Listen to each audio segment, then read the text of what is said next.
रक्षा ज्ञान YouTube channel में आपका दिल से स्वागत है। एक दिन एक नौजवान अकेला बैठा रो रहा था।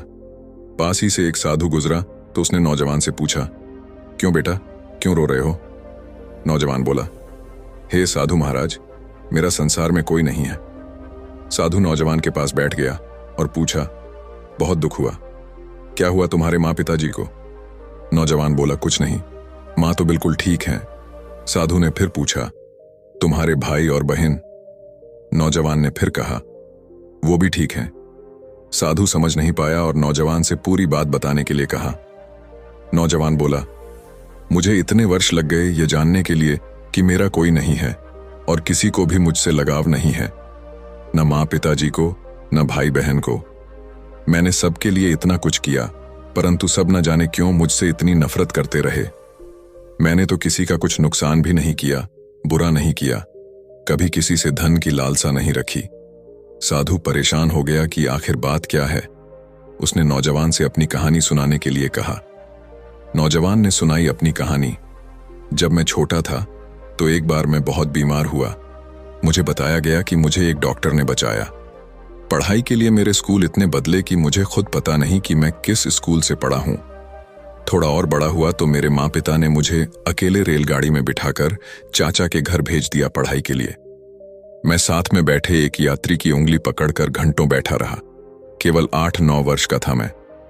6 वर्ष बाद मैं वापस आया तो फिर पढ़ाई के लिए दूसरे शहर भेज दिया। फिर नौकरी लग गई। फिर नौकरी के लिए शहर से बाहर चला गया। वर्षों अकेला रहा और जब भी माँ पिताजी या भाई बहनों के पास मिलने आता, कोई सीधे मुंह बात नहीं करता और सभी अनादर करते। फिर शादी हो गई तो माता पिता ने घर से निकाल दिया। फिर भी मैं साथ निभाता रहा। मैंने और मेरी पत्नी ने मिलकर परिवार को जोड़ने की बहुत कोशिश की, परंतु कोई भी हमसे रिश्ता रखना नहीं चाहता था। साधु की आंखें नम हो गई और साथ ही नौजवान की आंखें भी। नौजवान ने आगे बताना शुरू किया। फिर मेरी नौकरी बाहर दूसरे राज्य में लग गई और हमें वहां जाकर रहना पड़ा। परंतु जब भी मैं वापस मिलने आता तो हमेशा रोकर ही वापस जाता। किसी का व्यवहार नहीं बदला था। फिर पिता बीमार रहने लगे। उनकी देखभाल के लिए जब भी मैं आता, 4 बातें सुनकर ही जाता। फिर एक दिन उनकी तबीयत और बिगड़ गई और उनका निधन हो गया। साधु ने नौजवान के सर पर हाथ रखकर उसको शांत करने की कोशिश की, परंतु नौजवान अपनी बात सुनाना चाहता था। नौजवान ने फिर बताना शुरू किया, मेरे पिता की मृत्यु पर कोई नहीं आया और केवल मैंने और मेरी मां ने पिता की मृत्यु की बात के सारे कार्य पूरे किए।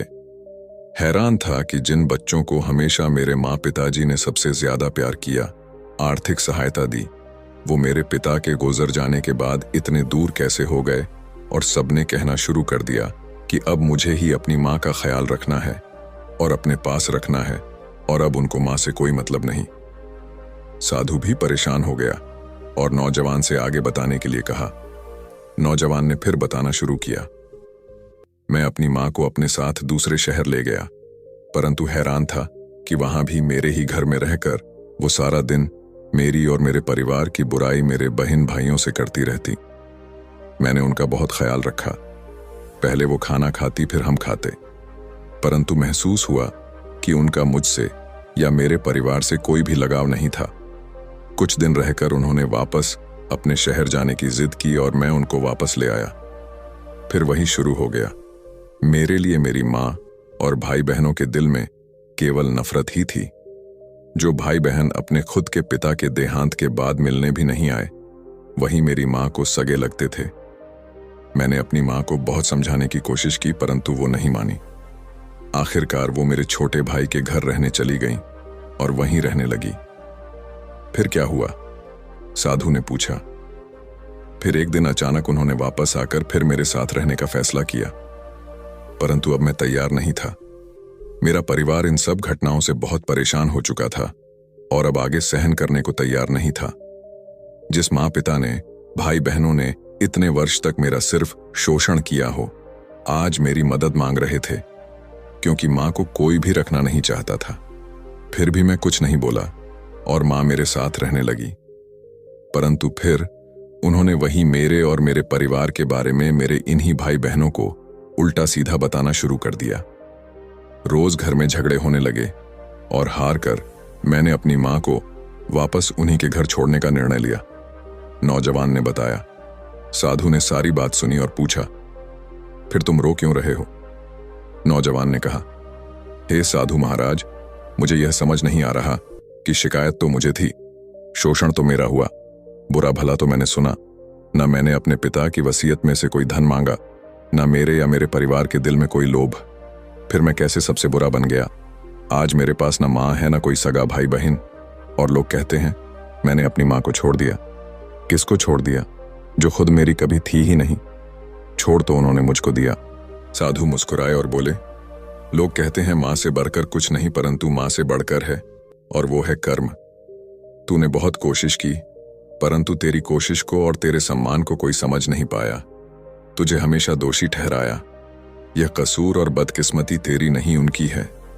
पछतावा तुझे नहीं, उनको होना चाहिए, जिन्होंने अपने सबसे बड़े पुत्र और एक भाई को समझने में इतनी विशाल भूल कर दी। कर्म के हिसाब से सब बराबर हैं, न माँ बड़ी और न ही पुत्र, न ही पिता बड़ा और न ही भाई बहन। कर्म सिर्फ कर्म देखता है। आज तेरा यूं अकेले बैठकर यह सोचना ही बताता है कि तेरी तरफ से तूने बहुत कोशिश की, परंतु जब उनके भाग्य में ही तुझसे सुख प्राप्त करना नहीं था तो कहां से मिलता? इसमें तू क्या करेगा? इसलिए पछताना छोड़ और अपने परिवार और अपने भविष्य को संवार। यह कहकर साधु वहां से चल दिए। लगाव, सम्मान और भावनाएं एक तरफा नहीं होती। बिना लालच या लोभ से की गई सेवा धर्म के सामान होती है, और सही गलत का फैसला कर्म के आधार पर होता है।